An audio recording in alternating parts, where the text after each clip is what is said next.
And you are with Live Stream Insiders. It's the show that brings you the latest live video, live stream news, and it's for the week beginning the 24th of July 2016. You know what? This is episode 43. We've been going for 43 weeks, which must be one of the longest running, if not the longest running weekly show on live streaming about live streaming. Yeah, it's kind of a little bit meta that we use live streaming to bring you lots of tips and updates. So we like to bring you the latest news, technology tips, and also case studies in terms of organizations using live video, live streaming. And we've also been exploring how organizations are using drones and 360 video as well. So we've kind of expanded our reach over the weeks as well. But this week, we've got a very special guest, and it's somebody who both myself and Peter met when we were at MojoCon in Dublin earlier on this year. And his name is Yusuf Omar. He's the mobile editor of the Hindustan Times, which is a daily publication, has got a huge readership. We'll hear more about it later on. But actually, he's based in Delhi at this point in time. And he's actually looking to build the capability of some 750 mobile journalists for the English language daily in India. We're going to be exploring how he personally has used live video, 360 video, and also Snapchat, not only in terms of his role, which is relatively recent in the Hindustan Times, but also in his career over the last number of years, I should say.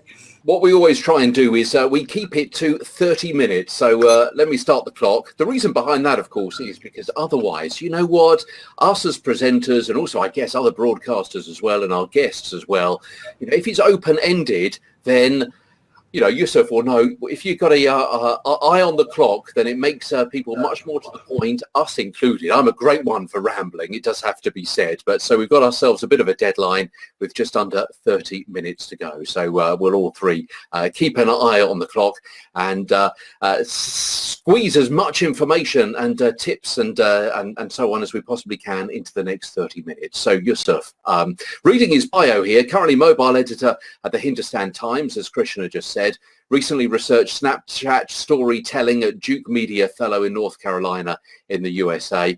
Also, as Krishna hinted, the winner of the Mobile Journalist of the Year 2016 at MojoCon in Dublin, winner of the Vodacom Journalist of the Year Editor's Choice Award in 2015, which recognises 5 years of mobile journalism and virtual reality stories in Africa, named a top 20 global millennial to watch in 2016, and reported live from the Syrian front line and other hostile environments. Yusuf, welcome indeed to the show. Thanks for joining us. Thank you so much for having me, Peter and Krishna, and congratulations on keeping the show going and gaining an increasingly big following every time. Well, thank you. And it's because we have great content like we're anticipating today from you. Of course, no pressure. So perhaps you can give us a little bit more meat on the bone, so to speak, of what we've just been talking about there in terms of your background. How did you end up in this career of mobile journalism? It really started with a journey in around 2010 where I had pretty much a middle-class lack of direction. I was in South Africa and I wanted to understand the African continent for myself. So I packed a backpack full of old T-shirts and a head full of young dreams and missioned off from Durban, which is in South Africa, to Damascus, which is in Syria. 3 months, hitchhiking the whole way and starting to develop this idea of selfie journalism, of being able to tell whatever you want on your own, a collection of stills, of written, of videos, of podcasts, and just getting a feel for putting together narratives. It so happened that at the end of that journey, I ended up in Egypt amidst what would be the first Arab Spring. As journalistic fortune, right place at the wrong time, and started delivering content again as a sort of one-man band storytelling, which was emerging around the world at the time. After that, it was just a case of being the cheapest storyteller in the newsroom. In 2012, an ammunition depot exploded in the Congo. I was at a fashion week in Johannesburg at the time, and 6 hours later, I was on a plane, and I'd moved from woman with long legs to woman with no legs to an absolutely horrific scene. But again, I wasn't the most experienced, and I certainly wasn't the best journalist in the newsroom, but I certainly was the cheapest. I could give you a whole package of content. From then, I went on to tell the Syrian civil war for 2 weeks, It was my aspirations for as long as I could remember to be a foreign correspondent. Having been there, having seen it, having met guys that were not much older than myself or younger than me, armed with rifles, and then eventually having to be evacuated out when mortars were landing just a few hundred meters away from us, I wouldn't want to have gone one step closer to the action. But as a mobile journalist, I tried to bring a different front to that story. I was delivering my PTCs and my links in bed, holding my phone out, saying, this is the noises that I'm hearing. This is how afraid I am right now. Not the kind of stuff that you traditionally see a correspondent standing up saying, I'm coming to you live from Syria. It was far more human and dignified, I suppose. Mobile journalism then took me to Vietnam. I went and chased down illegal rhino horn. And in that instance, it was discreet, and it meant that I wasn't schlepping around a big broadcast camera and bringing attention to myself. But again, it comes down to being the most efficient in a time and a space when newsrooms are shrinking. And it's a weird space where traditionally the oldest, most senior journalists in the newsroom got to do all the exciting stories. Now we're increasingly finding if somebody's tech savvy, if they can quickly put together a Facebook Live, and if they can deliver a Snapchat, and if they can do a whole series of content around a particular story, they often are the first pick. And now you're with the Hindustan Times, so we're going to be looking at what you're doing now specifically. But give us a bit of an overview of the Hindustan Times, because what we've done in the past is kind of drill down and looked at how BBC, CNN, RTE, and so on, these big established broadcasters are using Mojo. But obviously it's slightly different for a newspaper, isn't it? Because you don't have that kind of broadcasting background per se. So give us a bit of an idea of that publication. Absolutely, Peter. It is the ultimate in legacy. It's the second biggest English title here in India. They've got about 1.5 million newspaper sales every single morning. So that really still is the meat and the cash cow of this business. Truly legacy, truly conservative in many respects. And in other ways, leaping forward, going full out digital. We've just got our new editor has been appointed, Bobby Gosh, who came over from Quartz in New York, which says something about where their mindset is at. Quartz is being a very, very radical East Coast-based title. And he said something really interesting the other day when we were in a meeting. He said he thinks that the homepage will die before the front page of a newspaper. That he believes that the print will last longer than websites will last. And that's a really, really interesting way of looking at digital, that it's a legacy title that realizes that distributed content environments are the future, that we're going to be housing stuff on Facebook and YouTube and Twitter as opposed to a .com strategy. In terms of the digital migration, we are throwing everything at it. We have 700 journalists across the country, which is an enormous amount of people, and they're not visual storytellers per se. They're hard print reporters. And we're infusing them with the idea of mobile journalism. And I thought it was going to be incredibly difficult. I thought I'd be confronted with a lot of resistance, but it's been quite the opposite. Everybody's dying to learn because they understand the numbers. They understand here in India, 50% of the internet traffic is made up of video. By 2020, Cisco estimates it's going to be 75%. So as an organization to be relevant, they need to be moving into the video space. And as journalists, they need to be relevant by moving into a mobile journalism space. 750 people that you're looking to build up their capabilities of. What's their current skill set? Because you mentioned they're traditional journalists. And what challenges does that give you in terms of embedding capability across a very big country? Absolutely. So when I got here initially, I did a survey to try and assess the newsroom and see what their mobile journalism experience was like. Interestingly enough, about 35-40% of the print reporters were already shooting video on their phones in some capacity. But for two reasons, it wasn't making it anywhere. Firstly, workflow issues. They didn't know who to give it to, and when they did give it to a video team, it took too long to edit, and they were struggling to get it online. So it was just staying in their camera roll. So there's a lot of footage that was just being showed to their friends and family and maybe shared on WhatsApp. And then there was a sort of lack of editorial will. It wasn't part of their KPIs. It wasn't based on their bonus. Their editors certainly weren't asking them to do video. So interestingly, there was more appetite and more experience than I would have imagined in terms of people already filming. And it just wasn't making it to the right places. So a large part of what I'm trying to do is less to do with actually telling you how to hold the phone and more to do with creating those avenues and those workflows to get the stories essentially to the right place. Krishna knows this, but you won't, Yusuf. But in 3 weeks' time, I start a job with my daytime employer, which bizarrely I'm not allowed to mention, but it's a well-known British broadcasting company. But I'm not allowed to tell you which one. As a mobile journalist and going around in my particular patch, in my particular county, using a mobile phone, doing all of these kinds of techniques and so on. So I'm really, really interested to hear all of this, that you're rolling it out to 750. But something that's a couple of things that have been kind of in the back of my mind and kind of niggled away. And one of these is we've got lots of people kind of doing something similar to what I'm going to be doing, but the standard is different. There's a huge variety, and I'm thinking as far as branding goes, that's a bit of a problem, isn't it? Absolutely. That problem is magnified when you take into account fragmentation. And if the F word of Mojo is fragmentation, we have it more so here in India than anywhere else. In that same survey, we found that there were 75 different types of phones in this newsroom. So if you can just imagine the different types of codecs and the different types of video quality and audio quality that was going around this space. So it's very hard to come to some sort of level playing field without having to roll out iPhones to everybody, which we're not doing at this sense. We can talk about later, but we're building an incentivization program. What we have found is I don't think audiences have ever been more forgiving of badly lit, poor audio, shaky. Really, we're just looking for compelling storytelling, and your metrics, your views, your shares, your comments will basically be the judge more than any editor will as to whether you meet the necessary quality.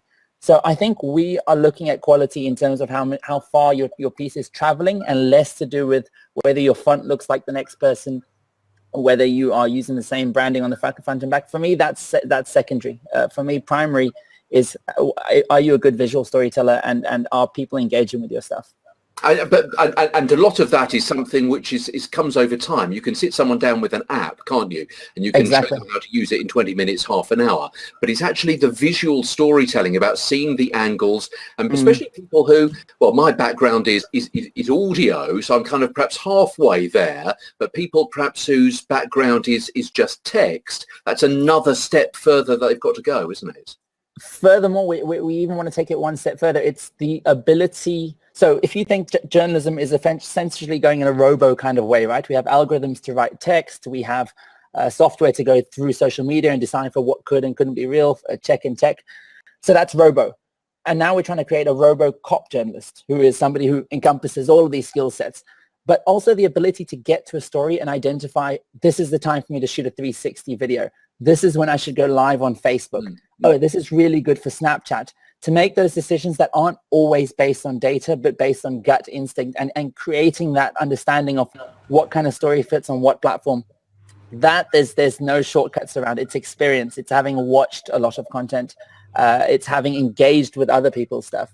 Absolutely. And you know what? I've been sent out on a few stories over the past few weeks before I start the role proper. And afterwards, I thought, you know what would have been really good there is if I'd done a 360, or what would have been really good is if I'd done a little video rather than a montage of pictures. And what exactly? And it's all that. Well, it's like anything, isn't it? It's down to experience. But it's really interesting to hear that kind of workflow and so on. It's too simplistic almost to say that we're asking for a video either. I mean, to define a video, is it a 6-second Vine? Am I asking for a 15-second Instagram piece? Because the way you structure that piece, the way you storyboard it is infinitely different. So we've got lots of great questions that are coming in from the audience. Let's take a moment to look at that, and then we'll come back into the content that we've got planned, because you talked about Snapchat, and we'll go into that a little later on. So Saeed is here, and he's joining us, I'm guessing, from somewhere in India, because of some of the comments he's making. And he wants to know, really, in terms of Yusuf, what's your message to school students who've got an interest in terms of being part of the Mojo community in the future? What can they be doing practically to prepare for that? Absolutely. We get this question a lot, and my answer is simple. If they produce, again, compelling storytelling and get it onto platforms, they have just as much the opportunity to be trending and to go viral as any legacy institution or any website. It will be the nature of your story and how good your story is that will define whether it will reach our attention. And if it's decent, we'll hire you. It's that simple. There's no shortage of Indian media houses that are hungry for talent. So my suggestion is to stop waiting. The apps are free. use the phone that's already in your pocket. That's the most powerful thing. If the pen was mightier than the sword, then the cell phone is infinitely mightier than both. And just tell your story. And if it does well, we'll see it because it'll go viral. And here's another suggestion for you, Saeed, to tell your students. So I teach very often around building your online visibility and your own personal brand. Yusuf has got a website, which is yusufomar.com. And he's got a platform, therefore, that he can actually use to showcase key stories that he wants to bring highlights to. So make it sure that they're using some kind of platform, that the content isn't locked away on their private Instagram account or on their private Twitter account, that there's somewhere that they're happy to share that content. And it's easy for people to do business with them, easy for publications to come to them and said, we'd love to be able to share that piece of content. We see that happening all the time in terms of when there's crises and emergencies. You know, we just have to look even to last week, and I went and looked at the person who shared a piece of content on Twitter and how all of the news organizations across the world were getting in touch with them. It wasn't that she was doing anything special. She was there, but she was easy to do business with. People could contact her and she could respond. So I'd say if they're really interested, one of the biggest challenges I have for many journalists that I work with is that they really are not doing a great job in terms of building their own visibility. So take a look at yusufomar.com, where you'll see what Yusuf has done there. And then let's come to another question that we've got a technical question for you here, Eileen, which is about, do the journalists in the Hindustan Times have a custom app to upload their content to? So Peter, I know his organization does. They've got a way of getting content in centrally. What do you do, given the fact you've got so many journalists, and how you want to make sure that you've got true verified content? Eileen, it's a fantastic question. Initially, we started by rolling out a Slack group, and we tried to get as many people onto that as possible to send their stuff in. It didn't work because people were intuitively using WhatsApp, for example, the reporters a lot more. So then we tried WhatsApp, and we said, send in your footage through WhatsApp. But we found that the quality was dropping a lot. We then tried Google Photos, which I don't know if you know this, but if you don't pick high quality, it actually has an infinite amount of videos that you can upload onto Google Photos. That was not a bad fix. But at the moment, we're increasingly finding that if we give them access, if we trust them, and we build up quality, the best thing to do is to let them upload to social directly. It's the fastest way to go. The whole competitive advantage of mobile journalism is that it's fast. It's faster than the broadcasters can put their story into an edit suite and package it. So as much as possible, we're giving access to our reporters to upload directly to YouTube, to upload directly to Twitter or to Facebook, and to mitigate and to bypass that entire content management system. It's about building quality checks in place before that step, through the scripting, through those kinds of things that ensures that you have the right kind of piece that's going up. Of course, we can easily assess whether a piece is, we have a traffic light, yellow, green, and red. If it's red, if a minister has been caught pants down, we're going to take every measure and we're going to slow that process down, and it's going to be sent to us, and we'll take time. But if it's something light and fluffy or a little bit colorful, it's green, let them upload it up straight away. That's our take at the moment. Okay, so great questions. Thank you to our audience for being here and for their questions. Keep putting your questions into the chat, and we'll do our best to come up to them in the after show. I know, though, however, there are lots of things that we want to talk to you about, and we don't have too much time to do it in. Specific stories, specific things that you've been doing. And so let's turn our attention first to something that you've been doing very uniquely and has got you personally a lot of media internationally about the use of Snapchat in a very unique way. So tell people about that. Absolutely. So the headlines were grabbed by the Snapchat story where we climbed a mountain in Mysore, and there was a group of sexual abuse survivors that were using this mountain as a metaphor to overcome their sexual abuses. And in India, it's illegal to identify in the media people that have been sexually abused or raped. So we had to come up with a creative way to do it. And for as long as all this time, they've been blurring out faces or silhouetting. And I thought there has to be a better way to do it with technology. And Snapchat was that technology.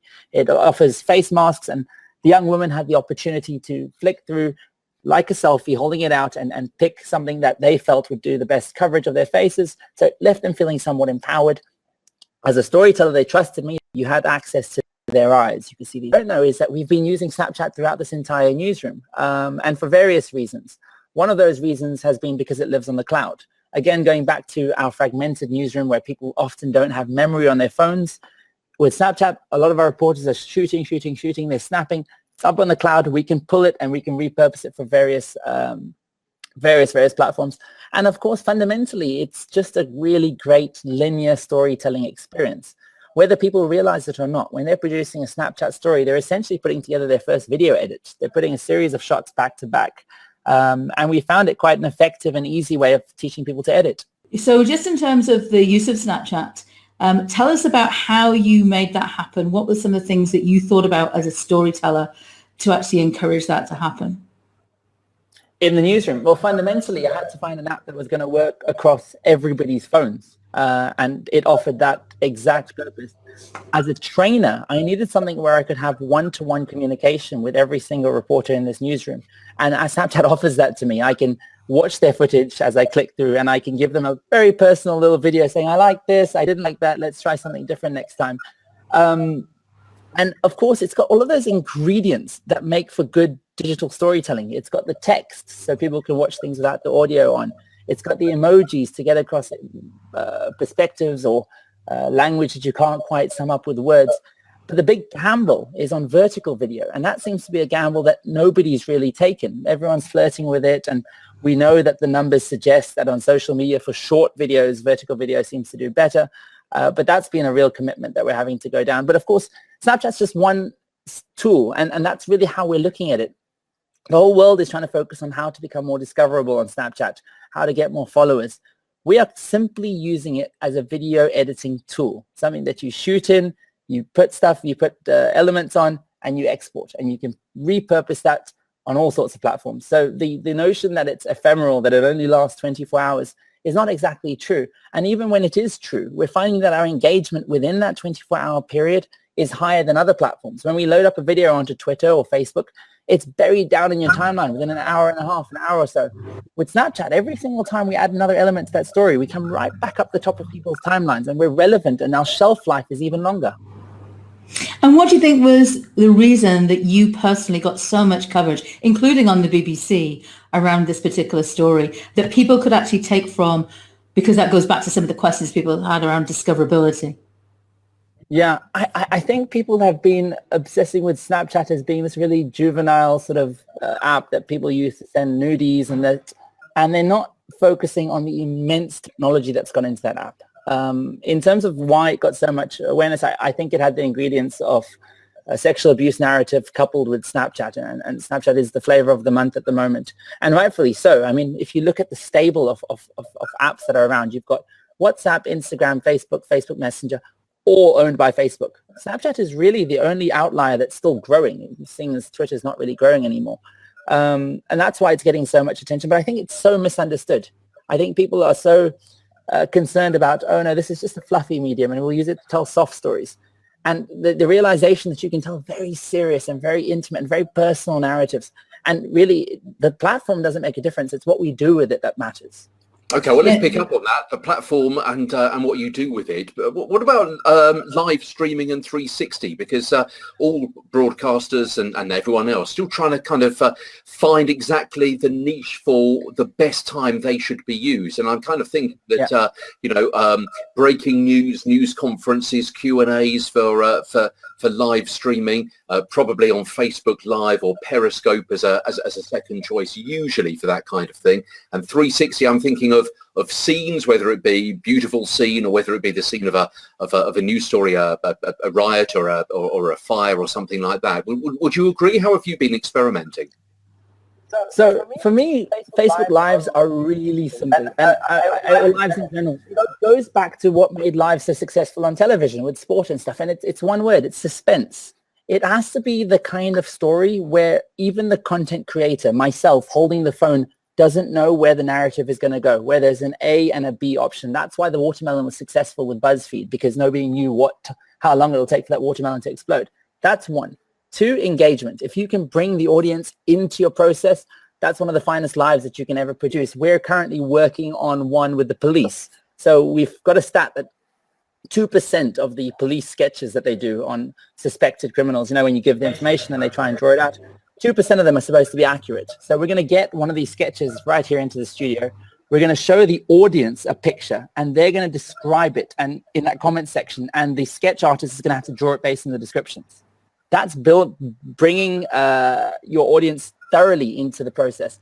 And finally, I think lives are necessary where you see in the United States with police brutality, when you're seeing something horrific happening and you're not sure if your phone is going to be taken off you, if the footage is going to be deleted, and the safest thing to do is to take it live. The 360 space is a little bit different. For us, it's been entirely about access to places that you either can't get to, that you don't want to get to, or that have surreal beauty in all directions. We found that videos haven't done even a fraction as well as stills, and we think that has more to do with the Indian landscape where data is prohibitively expensive. And we're increasingly experimenting with the idea of putting audio below stills. So you've still got a still and you can spend time looking around, but you've got an audio narrative, or you've got some sort of texture below it. And we feel that's got the best of both worlds. We did a lot of coverage around Eid Day at the Jama Masjid. You can see the shots of the mosque now. And again, India is a population where some 20-25% are Muslim or less, but the vast majority will have never been inside a mosque. And they suddenly got to experience what it's like to be on the other side, on the inside of this mosque. And you could count everything from the amount of women that were there to what kind of dates they were eating. And it was just a really intimate and personal experience. And at the intersection of both of those, at live and 360, which is what we're really excited about, we see a huge space for travel. And we've been experimenting with travel and discovery with 360s in life, where your audience get to determine where you go. Do I turn left or right? Do I eat this or do I walk through this door? And that's bringing people on an adventure. And that's a type of travel journalism that we've never seen before. Well, we've just got 4 minutes left. So, Krishna, do you want to wrap up? Yeah, I've got a question that I think is going to be there for everybody who's in business, in an organization, and just saying return on investment, right? This investment that your organization is making in building capability, the investment, it sounds like it's a great way to incentivize people for what they're going to be doing in terms of maybe giving them other devices that they can use in the future. What are they looking at in terms of return on investment? What's in it for the Hindustan Times? It's actually very simple, because we've got an incentivization program. We call it the Million Views Club. You surmount a total of 1 million views and you're rewarded with an iPhone, and you get 500,000 views, you get a drone, a 360 camera. The more views and the more traction you get to our social media platforms, the more goods you get, and the more we get essentially the ability to put advertising. But what we're most interested, I think, and especially I'm interested in, is content marketing. I think you grow. I haven't seen banner ads be successful. I haven't seen pre-rolls work. I find that audiences increasingly have ad blocks, or they totally avoid those videos. But if you can do clever content marketing and pronounce it clearly, you're onto something. The other thing is, when you've got 750 journalists producing video content, you have one of the biggest wire services in the subcontinent. You can then sell that bulk of video to anybody in the world. And if anybody wonders, can you get 1 million views? I think your last piece of content was 5.3 million views, I think, at this point in time on Facebook. Yeah, I was checking that today. Yeah, thank you. I mean, that was, again, we're just experimenting with everything. We found out that 1 minute, at least on our platform, seems to be the ideal length. And we're experimenting with formats and starting with 3 funny kind of weird shots, and then a PTC, and then 2 bites, and totally re-engineering video storytelling away from the television model of 2 interviews and a sign-off from a reporter, to work out what does well on Facebook and that doesn't do well on YouTube. And then it's so different strategy for YouTube, and taking the time to understand each platform before you even get down to telling a story on it. So why don't you tell people how they can actually find out more about the Hindustan Times, check out their content. Some of it, of course, is created by you, and of course, how they can get in contact with yourself, Yusuf. Absolutely. I'd suggest they get to the HindustanTimes.com, but also to our distributed content environments, to the Hindustan Times on Facebook, HT Tweets on Twitter, and you'll find me most of the time on Snapchat at Yusuf Omar SA. That seems to be the space that I'm playing in a lot for now, but that will change. I think the success or failure of any media organization and of journalists is the ability to get onto the next big platform soon and understand it quickly. You really, no matter how small or trivial people think it is, it has the potential to blow up in the same way that Snapchat has, and the sooner you get on, the better.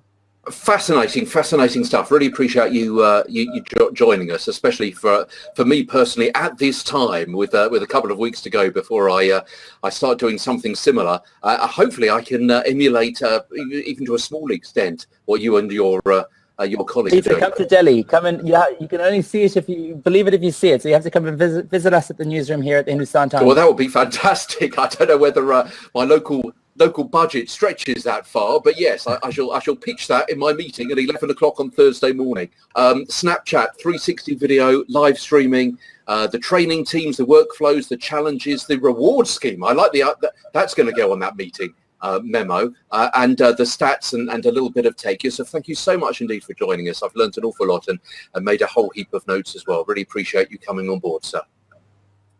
Absolutely, and thanks for having me. So thank you everybody for being with us here for Livestream Insiders. I hope you've enjoyed this episode. We're here every week. In terms of our time here is all about sharing with you the latest news, technology, and also case studies about live video, social video, and also other emerging technologies and trends that are coming out. For more information about the show and also to get access to the replay, you'll find us on Facebook, facebook.com/Livestream Insiders. And if you are somebody who really enjoys Twitter, then you'll find us over at LS Insiders on Twitter. Make sure you check out the Hindustan Times on Facebook and do have a look at Yusuf's platform at yusufomar.com, from where you can also access all the other things. Make sure that you also join us for our next show. You'll be able to subscribe at the end of this episode for the next show. We'll be here the 31st of July, 7 p.m. UK and Ireland. That's 2 p.m. Eastern Time. That's 11:30 in Delhi. So I understand, having done my research today. We'll be back covering the latest news and video and live streaming. And we look forward to seeing you then.